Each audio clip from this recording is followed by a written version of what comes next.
Hello everyone, this is आदेश और आप देख रहे हैं मेरा यूट्यूब चैनल टेकी आदेश। तो इस ओ लेवल कोर्स का जो आपका सेकंड मॉड्यूल है M2R5, इसके ऊपर मैं HTML यूनिट के अंदर दो वीडियो बना चुका हूं। आज की लास्ट वीडियो है जिसमें मैं बात करूंगा आपसे ये टॉपिक के बारे में। तो पहला टॉपिक हमारा होगा सेलेक्ट कंट्रोल, जो कि मेरा छूट गया था पिछली बार, बाय मिस्टेक मैंने उसको छोड़ दिया था। कि जो आपके HTML के इनपुट के कंट्रोल्स होते हैं उसके अंदर मैंने आपको ऑलरेडी बता दिया था आपका टेक्स्ट बॉक्स किस तरीके से बनता है, टेक्स्ट एरिया किस तरीके से बनता है, रेडियो बटन, चेक बॉक्स, आपके बटन्स किस तरीके से बनते हैं। लेकिन एक कंट्रोल अनफॉर्चुनेटली मेरे से मिस हो गया था, वो है ड्रॉप डाउन किस तरीके से बनता है। तो आज वो मैं आपको बताने वाला हूं। दूसरा टॉपिक हमारा होगा फ्रेम सेट किस तरीके से बनता है। तो फ्रेम सेट के बारे में अगर आपके कुछ भी डाउट हैं तो वो दूर हो जाएंगे आज के इस वीडियो के बारे में। और तीसरा जो सबसे इंपॉर्टेंट टॉपिक है वो है आपका HTML5 के बारे में। तो HTML5 क्या है, क्या डिफरेंस है HTML5 का पुराने वर्जन से, जिसमें हम HTML4 की बात करेंगे, और उसके अंदर कौन कौन से इंपॉर्टेंट टैग हैं, वो सारी चीजें मैं आपको बताने वाला हूं। तो पूरा वीडियो जरूर देखिए और शुरू करते हैं एक टॉपिक वाइज टॉपिक। तो सबसे पहले चलते हैं सेलेक्ट कंट्रोल के बारे में। इसके लिए मैं आपको वही पेज खोल लेता हूं जिसके अंदर हमने ऑलरेडी कोडिंग करी हुई थी, जिसमें हम, ये हमारा ऑलरेडी पेज था स्टूडेंट एंट्री का फॉर्म।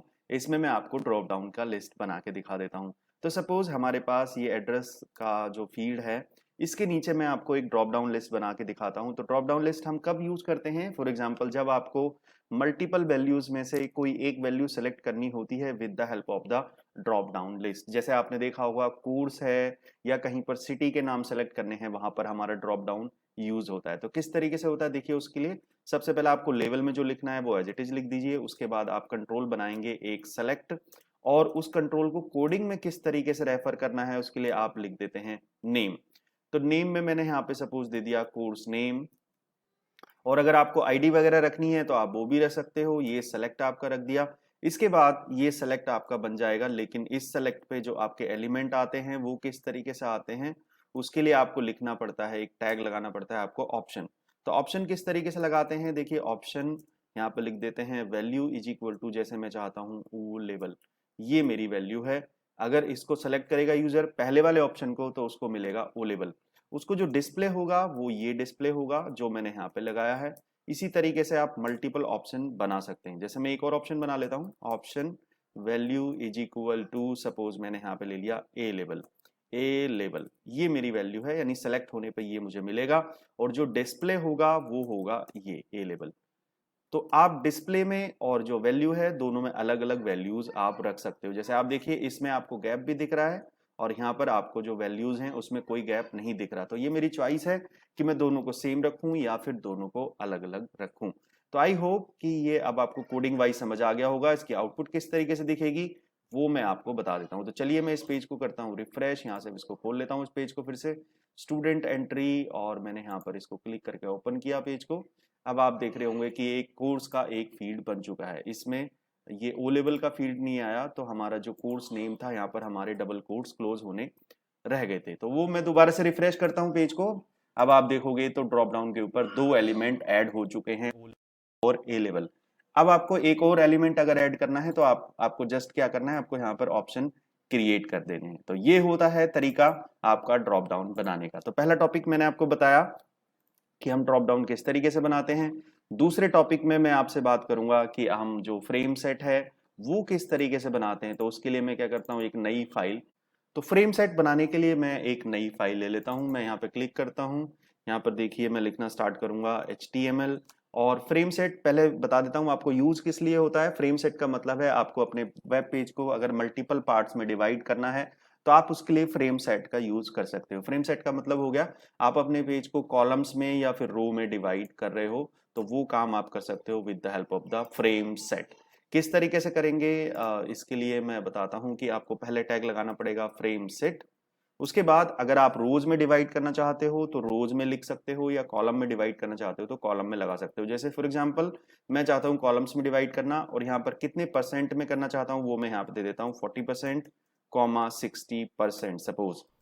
बाद यहाँ पे मैं डबल कोट्स क्लोज कर देता हूँ। उसके बाद मैं क्या करूंगा, उसके बाद मैं फ्रेम बना दूंगा। यहाँ पे लिखूंगा frame source is equal to, यहाँ पर दे देता हूं मैं जिस पेज को मुझे अपेंड करना है। यानी सपोज मेरे पास ऑलरेडी दो पेज बने हुए हैं, उनको ऐड करना चाहता हूँ इस फ्रेम की विंडो के अंदर। 60/40 के रेशियो में, तो उनका मैं यहाँ पे नाम दे दूंगा। जैसे मेरे 2 ऑलरेडी पेज बने हुए हैं, उनका मैं नाम दे देता हूँ, लेट से CSS intro .html, ये मैंने यहाँ पे नाम दे दिया। उसी तरीके से दूसरा पेज भी दे दूंगा मैं, फ्रेम, और आप इसकी क्लोजिंग यहीं पे लास्ट में कर देते हो, तो इसकी क्लोजिंग मैं यहाँ पर इस तरीके से कर दूंगा। यहाँ पे फिर से दूंगा मैं, frame source is equal to CSS intro 2.html, ये मैंने यहाँ पे लिख दिया, ठीक है। इसके बाद मैं क्लोज कर दूंगा फ्रेम सेट को। तो इसका मतलब हो गया ये 2 पेज अब आपके पेज में इंक्लूड हो जाएंगे। अब देखिए मैंने ये टैग कर दिया है क्लोज, फ्रेम सेट का भी और फ्रेम के टैग भी मैंने यहाँ पे कर दिए हैं क्लोज। अब मैं करूंगा HTML का टैग क्लोज, और ये क्लोज करने के बाद मैं इस फाइल को सेव कर देता हूँ।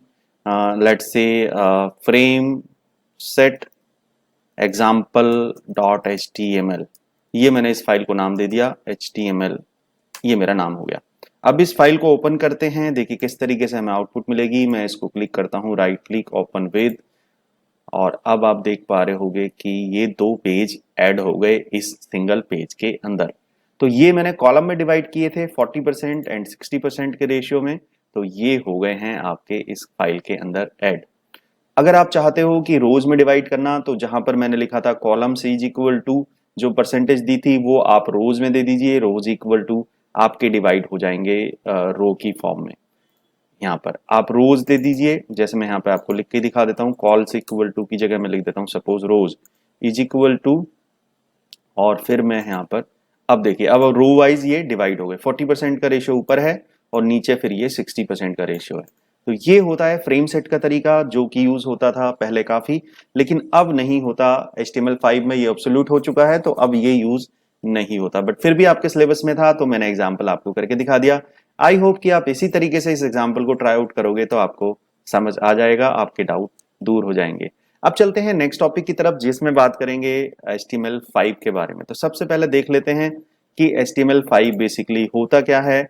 तो मैं एक नई विंडो ओपन कर लेता हूं, इसके अंदर बात करेंगे HTML5 के बारे में। तो सबसे पहले तो HTML5 और HTML4 में क्या डिफरेंस है।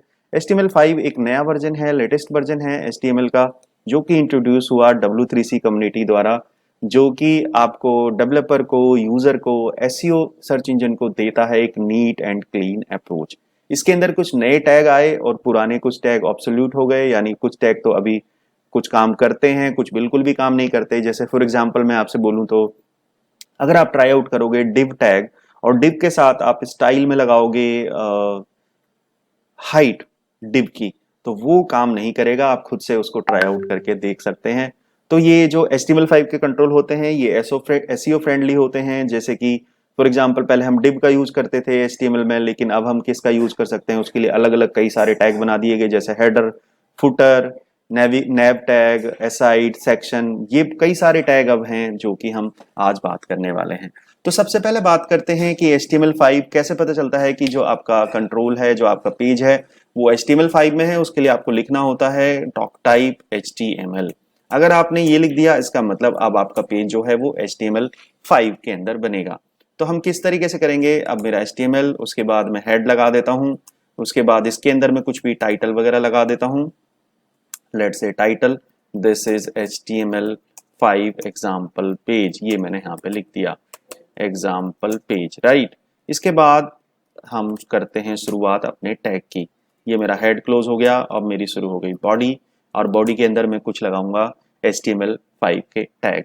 सबसे पहले बात करते हैं इंपॉर्टेंट टैग ऑडियो वीडियो के बारे में। तो वीडियो के बारे में जो आपका टैग होता है, सबसे पहले मैं आपको वीडियो टैग बता देता हूं। पहले क्या होता था, HTML5 से पहले आपके पास एक टैग होता था, वो मैं यहाँ पे लिख देता हूँ embed src is equal to, यहाँ पर आप अपनी फाइल का पाथ दे देते थे। तो आपने यहाँ पर जो भी ऑडियो फाइल या वीडियो फाइल थी वो आपके पेज में इंक्लूड हो जाती थी। आप इस टैग को खुद से ट्राई आउट कीजिए। अगर आपके पास कोई MP3 फाइल है या फिर कोई वीडियो फाइल है, वो आप यहाँ पर ऐड कर दीजिए embed source is equal to path देके, तो वो फाइल आपके वेब पेज में इंक्लूड हो जाएगी और ऑटोमेटिकली प्ले हो जाएगी। ये होता था HTML5 से पहले। अब इसके लिए डायरेक्ट कंट्रोल बन गया है, जैसे कि फॉर एग्जांपल आप ट्राई आउट करोगे वीडियो, तो वीडियो टैग लगाने के लिए मुझे लिखना होता है वीडियो, और आप यहाँ पे दे देते हैं कंट्रोल्स। उसके बाद हम लिखते हैं source is equal to, source के साथ में एक टैग लगाता हूँ SRC is equal to, suppose मेरे पास एक फाइल है, इस फोल्डर के अंदर movie.mp4, तो मैं इसका पाथ दे देता हूँ। ये फाइल मैंने ऑलरेडी रख ली थी क्योंकि मैं आपको वो जो वीडियो है उसको अपेंड करके दिखाना चाहता हूँ। तो देखिए मैं यहाँ पे दे दूंगा movie.mp4। इस तरीके से ये जो टैग है आपका source src is equal to movie.mp4, इसको मैं कर दूंगा क्लोज, और उसके बाद ये मेरा वीडियो का जो टैग है वो भी मैं कर दूंगा क्लोज। तो मैंने आपको बताया था कि ऑलरेडी आप जो एम्बेड वाला था वो आप HTML5 से चलाते थे, लेकिन अब आप यूज कर सकते हो वीडियो टैग डायरेक्टली, जिससे आपका जो वीडियो है वो प्ले हो जाएगा। एम्बेड में हमें पता नहीं होता था कि किस टाइप की वो फाइल है, लेकिन अब आपको पता है कि अब आप डिस्प्ले कर रहे हो वीडियो फाइल। तो चलिए इसको चला के देख लेते हैं। मैं क्लोज कर देता हूँ बॉडी टैग और फिर मैं क्लोज कर देता हूँ आपका HTML टैग। तो चलिए इस पेज को करते हैं सेव। मैंने इसका नाम दिया HTML5 intro.html, इसको मैंने कर दिया सेव, और अब मैं वो पेज जो है वो ओपन कर लेता हूं। तो चलिए इसको करते हैं पेज को ओपन। यहाँ से लिखा मैंने open with Google Chrome HTML। अब आप देख रहे होंगे कि ये वीडियो फाइल यहाँ पर डिस्प्ले हो गई, जो कि यहाँ पर प्ले भी हो जाएगी। तो ये होता है आपका वीडियो टैग। इसी तरीके से आप ऑडियो टैग ट्राई आउट कर सकते हो। ऑडियो टैग में आपको क्या करना है, जस्ट जहां पर मैंने लिखा था वीडियो कंट्रोल्स, आप यहाँ पर लिख दीजिए ऑडियो कंट्रोल्स, और आप यहाँ पर अपनी किसी भी ऑडियो फाइल का पाथ यहाँ पर दे दीजिए, तो वो ऑडियो फाइल आपके वेब पेज में इंक्लूड हो जाएगी। ये तरीका होता है वीडियो ऑडियो टैग लगाने का। अब देखिए और कुछ टैग हैं इसके अंदर जो इंपॉर्टेंट टैग हैं, जैसे मैंने आपको बताया था सेक्शन टैग, आर्टिकल टैग, नेव टैग, एसाइड टैग। ये क्या काम करते हैं मैं बता देता हूं। सबसे पहले तो ये सिमेंटिक टैग होते हैं, जो मैंने अभी आपको टैग बताए ये होते हैं सिमेंटिक टैग, यानी कि ये SEO friendly, developer friendly, mobile friendly ये टैग होते हैं। इसका मतलब ये हो गया कि पहले जैसे हम डिव यूज करते थे, उसके ऊपर कोई चीज अप्लाई नहीं होती थी, वो दिखता नहीं था। डिव डिव तब दिखता था जब उसके ऊपर हम कोई CSS अप्लाई करेंगे, डायरेक्टली कोई डिव नहीं दिखता था। उसी तरीके से ये टैग भी नहीं दिखते, बट इन टैग को अब डिवाइड कर दिया गया। जैसे फॉर एग्जांपल हेडर बनाना है, फुटर बनाना है, सेक्शन बनाना है, आर्टिकल बनाना है, तो आप उसके लिए हर एक चीज के लिए एक अलग टैग है। अब जैसे कि फॉर एग्जांपल हम किस तरीके से बनाते हैं, देखिए मैं यहाँ पे अभी ये हटा देता हूँ यहाँ से, और एक टैग आपको बना के दिखा देता हूँ। जैसे फॉर एग्जांपल मुझे पोस्ट करना है आर्टिकल, तो मैं यहाँ पर आर्टिकल के अंदर कुछ भी डाल सकता हूँ। जैसे मैंने लिखा H2 और मैंने लिखा this is a simple article, simple article. ठीक है, तो ये क्या होगा आपका एक आर्टिकल सेक्शन के अंदर ये चला गया। पहले तो मैं H2 क्लोज करता हूं, उसके बाद में आर्टिकल टैग क्लोज करता हूं, आर्टिकल। तो ये जो मेरा एलिमेंट है H2 एलिमेंट, ये मेरा आर्टिकल के अंदर चला गया। अब क्या हुआ, इसका मतलब ये इनविजिबल एलिमेंट है, इसके ऊपर मैं कुछ भी फॉर्मेटिंग कर सकता हूं। कभी हम यूज करते हैं जब मुझे कहीं ब्लॉग पोस्ट करना हो या फिर मुझे कहीं भी कोई आर्टिकल पब्लिश करना हो, तो उसके लिए एक पार्ट ये बन गया आपका आर्टिकल का। इसी तरीके से अगर आपको कुछ चाहते हो कि किस इस पूरे के पूरे जो मेरा ये डेटा है इसको मुझे एक सेक्शन के अंदर रखना है, तो सेक्शन भी एक डायरेक्ट टैग होता है। आप यहाँ पर पहले हम आर्टिकल चला के देख लेते हैं। आर्टिकल मैंने सेव किया और मैंने इसको किया रिफ्रेश। मैं अपने पेज को करता हूँ रिफ्रेश जाके, तो देखिए ये जो वीडियो था ये हट जाएगा और ये आपका एक आर्टिकल की फॉर्म में आ गया। अब इसके ऊपर आपको कुछ भी फॉर्मेटिंग करनी है, अब आप इस आर्टिकल को पकड़ के कर सकते हो। अगर इसी तरीके से सेम टैग आपका सेक्शन भी होता है, मैं यहाँ पर सेक्शन टैग भी लगा देता हूँ। अभी आउटपुट में आपको कोई भी फर्क नहीं दिखाई देगा, क्योंकि मैं पहले ही बता चुका हूं ये आपके सिमेंटिक टैग होते हैं। सिमेंटिक का मतलब होता है इनके ऊपर आप कोई फॉर्मेटिंग कर सकते हो, डायरेक्टली इनका कोई इंपैक्ट नहीं होता, बट ये एसईओ फ्रेंडली, डेवलपर फ्रेंडली और मोबाइल फ्रेंडली टैग होते हैं। तो चलिए इस पेज को भी मैं फिर से रिफ्रेश करके देखता हूं, आपको इसमें कुछ भी डिफरेंस नहीं दिखाई देगा। दो जो इंपॉर्टेंट टैग हैं वो मैं बताने वाला हूं आपको, एसाइड और नेव। नेव मैं करके दिखा देता हूं, एसाइड आप खुद ट्राई आउट कर लेना। ये मेरे यूज होते हैं नेविगेशन के लिए। एसाइड आपके जो लेफ्ट में या राइट में जो मेन्यू बार होते हैं उनको बनाने के लिए काम आता है। उसी तरीके से हम नेव के थ्रू भी मेन्यू बना सकते हैं। पहले हम डिव का यूज करते थे, बट डिव की जगह पर नेव जो है वो टैग इंपॉर्टेंट है अब HTML5 के अंदर। किस तरीके से हम यूज करते हैं, लेट से यहाँ पर मैं दे दूंगा AHREF इज इक्वल टू, यानी जो लिंक आप चाहते हो उस मेन्यू के क्लिक होने पे वो लिंक आप यहाँ पे दे दोगे। मैं अभी कोई लिंक नहीं दे रहा हूँ, आप चाहो तो लिंक यहाँ पर दे सकते हो। और फिर मैंने इसके अंदर जो लिंक बनेगा वो क्या बनेगा वो मैं यहाँ पे लिख देता हूँ, लेट से पाइथन, और ये फिर मेरा एंकर टैग क्लोज हो गया। इसी तरीके से मुझे एक और एंकर बनाना है, तो मैं लिख दूंगा AHREF इज इक्वल टू, यहाँ पे लिख दिया मैंने लेट से जावा, और इसके बाद मेरा ये जो कंटेंट है वो आ गया, जिसके क्लिक पे वो फाइल ओपन होगी। उसी तरीके से AHREF इज इक्वल टू, यहाँ पे सपोज मैंने दे दिया जावास्क्रिप्ट। ये तो मेरे HREF के लिंक है एक्चुअली, तो लिंक मैं यहाँ पे खाली छोड़ रहा हूँ, आप अपना लिंक दे सकते हो। और जो कंटेंट है वो मैं यहाँ पे लिख देता हूँ जावास्क्रिप्ट। ये डिस्प्ले होगा और जो लिंक है वो आपको यहाँ पर आपको देना पड़ेगा, किसको ओपन करना है। इसके बाद मैं क्लोज कर देता हूँ नेव टैग। तो आप देखोगे नेविगेशन के लिए यूज होता है, जैसे मेन्यूज वगैरह बनते थे वो बन जाएंगे आपके इस नेविगेशन से। तो मैं वो फाइल अब ओपन कर लेता हूँ, यहाँ पर करते हैं रिफ्रेश। अब आप देख रहे होगे तो ये नेविगेशन आपके पास आ चुका है, पाइथन जावा जावास्क्रिप्ट। इस पर आप क्लिक करोगे तो ये आपको उस पेज पर ले जाएगा अगर आपने हाइपरलिंक दे रखा है तो नेविगेशन के लिए आपको समझ आ गया होगा कि कुछ मेन्यू टाइप से ये बन जाते हैं, जबकि हाइपरलिंक से हमें उसकी फॉर्मेटिंग देनी पड़ेगी। और हम इसकी जगह पर एसाइड भी यूज करते हैं जब आपको लेफ्ट बार या फिर राइट साइड में वो नेविगेशन चाहिए। तो ये होते हैं HTML के इंपॉर्टेंट कंट्रोल, बेसिक कंट्रोल मैंने आपको बताए। इसके अलावा और भी कंट्रोल होते हैं, हेडर फुटर, बट वो आपके सिलेबस में नहीं है। अगर आप चाहते हैं मैं उनको अलग से बताऊं तो जरूर आप मुझसे कमेंट बॉक्स में पूछिए, मैं जरूर उसके ऊपर एक वीडियो पब्लिश कर दूंगा। तो आई होप कि HTML की ये सीरीज आपको पसंद आई होगी, जिसमें मैंने बेसिक से लेके जो आपका HTML इंट्रोडक्शन था, उसके बाद मैंने HTML के इनपुट फॉर्म कंट्रोल, टेबल्स और ये फ्रेम सेट और HTML5 वैलिडेशंस, इस सब के बारे में बात की। अगर आपने पुराने वीडियो मिस कर दिए हैं तो उनके लिंक मैंने डिस्क्रिप्शन बॉक्स में दे दिए हैं, आप वहां से जाके उन पुराने वीडियो को देखिए। और इस वीडियो को लाइक करिए, शेयर करिए। अगर कुछ भी डाउट है तो मेरे से कमेंट में पूछिए। और अगर आप हैं चैनल पर नए तो चैनल को करिए सब्सक्राइब, दबा दीजिए बेल आइकन, ताकि आपको मेरे सारे वीडियो की नोटिफिकेशन मिलती रहे। फिर मिलेंगे नेक्स्ट वीडियो में, जो कि बहुत इंपॉर्टेंट वीडियो होने वाली है, जिसमें मैं आपको बताऊंगा CSS के बारे में। तो CSS की वीडियो बहुत जल्दी पब्लिश होगी। फिर मिलेंगे नेक्स्ट वीडियो में। Thank you.